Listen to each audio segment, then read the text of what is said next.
It takes me roughly 2 days after I catch a cold before I'm convinced I will be sick forever. I lay in bed with the screws of the invisible vice on my head tightening, the overcrowded mucus escalator in my throat buckling under the weight, a layer of sweat thick like Vaseline slathered on burgers to make them shine in TV ads. I lay there and try to accept that from this day forth I will only be able to communicate through a Morse code of coughs and sneezes. And the next day I'm better. But when I try and explain this feeling to people, I get blank stares and silence, and I wonder if the feeling of being sick forever doesn't make sense unless there's already something in you that's broken that can't be fixed. See, my brain is an anomaly that doesn't conform to the laws of physics. It's a perpetual motion machine. When left alone, it starts moving, and when you push it somewhere, it goes faster and faster until it's a blur. It's the Wikipedia search that starts on Jesper Juhl and ends at a list of nautical knots at 2 a.m. with no work done on the report that's due in 6 hours, then loops back around and hop frogs from Jesper Juhl to Brenda Romero as I think about how my brain is like the trains in her games where they throw too much coal on, but it's more than off the rails. It's jumped the tracks and crashed, and all the passengers, like the lawn I forgot to mow, or the appointment that I missed because I got so focused on cleaning the house, or the thing my wife just asked me to do that I didn't quite hear because I was focused on this thing about the trains. All those thoughts that had very important places to go are laying in this wreckage licked by flames and smoke. And it makes it impossible to even sort through them to find out the things that I forgot to remember. All of it lost like tears in the rain, because even as I try and write something that stays focused, I think about how much I like Blade Runner in concept. And in the background, I hear my wife ask, "Does your brain ever stop?" And I give her a blank stare in silence, because the idea of a break for my brain is a foreign concept. At some point, maybe there were neurons rigged to whatever mental brake pedal my white friends who call themselves sort of Buddhist use when they meditate, but those neural brake lines have been cut. Even though on those days where I manage to stay in my lane, I feel tires rocking over the speed bumps of my brain. I think somebody dropped my brain off on Pimp My Ride because I can hear RC cars racing in the backseat, and I don't know why you would put cars in a car, and it's like exhibit, my brain isn't street legal, I need to get to my job, and why would you put a functioning aquarium in a car? Exhibit, those fish are gonna die.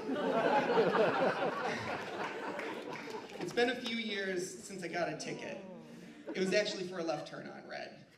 It can be frustrating being my passenger, and it's tough to drive without a brake pedal, but I've never gotten a speeding ticket. And my jeans are unstable, like a container of nitroglycerin with a broken cap. So everywhere I go, I'm carrying a bomb, and it's incredibly efficient at using anything it can find. Primers made of memories fragmented into unidentifiable powders, letters on flash paper from people who never wrote them, but I swear that I've read, and detonators made of noradrenaline and serotonin.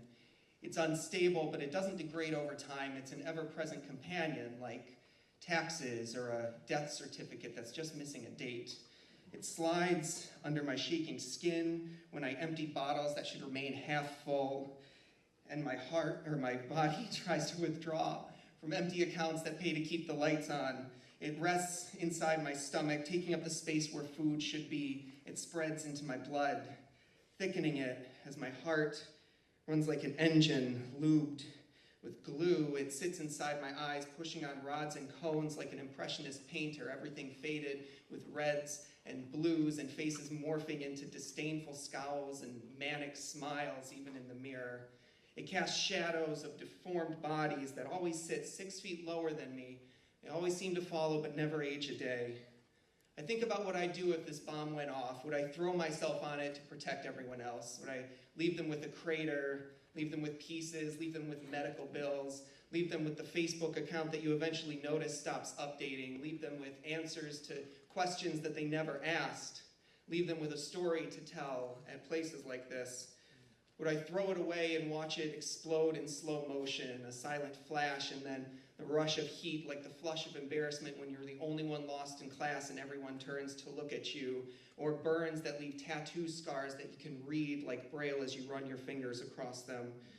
The shockwave follows, loud booms like curses and hollow echoes like empty apologies. Drums pop and explanations fall on deaf ears. If I buried it low enough, I wonder if I could hide it. How many explosions before the foundation starts cracking, before these good bones start breaking, before the house is abandoned, before it's easier to tear it down than repair what's left? I still worry about being sick forever every time I catch a cold. But it's been 30 years and I've been driving with a bomb next to me and no brake pedals. And I think I can survive a cold.